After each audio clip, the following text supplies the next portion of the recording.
રાધે રાધે. ચાલો આપણે આજે સિમ્પલ સ્લીવ બનાવીએ, જે રનિંગ સ્લીવ કહેવાય છે.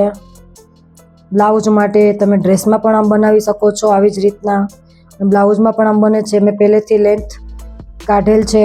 હવે હું મોરી 2 લઈશ. ઓકે, હવે ઉપરથી હું 3 ઉતરું છું.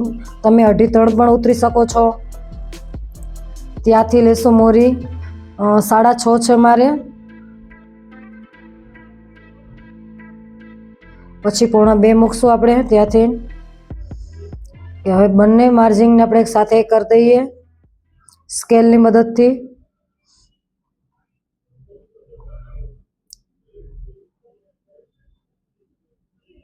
હવે તમે જોઈ શકો છો કે હવે આપણે પાછી મોરી માપશું, એના હાફ કરશું, તે ઉપર રાખશું. આપણે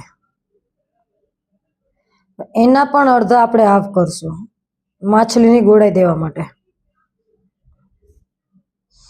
ઓકે, હવે આપણે આની ગોળાઈ આપી દઈએ. હવે માછલીની ગોળાઈ આપશું. ઓકે, હવે આપણે આને કેચીની મદદથી કાપી લઈશું.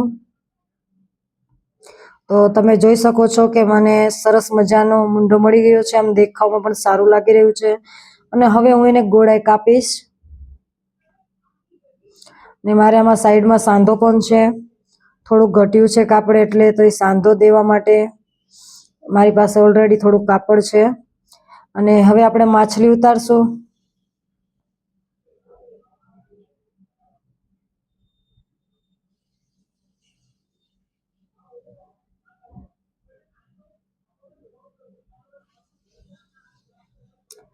હવે આપણે જ્યાં માછલી આપણી જે ફિટિંગ માપ છે ત્યાં એક ખાંચ આપી દઈશું, એક ઉપર પણ સાઈડમાં, એટલે સેન્ટરની ખબર પડે. સાઈડમાં તમે જોઈ શકો છો મેં કાપડ રાખ્યું છે, ત્યાં સાંધો આવશે.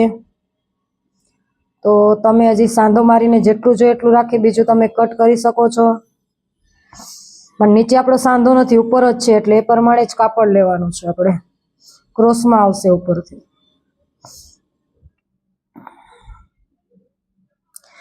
હવે આપણે ગોળાઈ માપશું. બ્લાઉઝની ગોળાઈ મેં અડધો બાદ કરીને પછી લીધું છે માપ 7.5.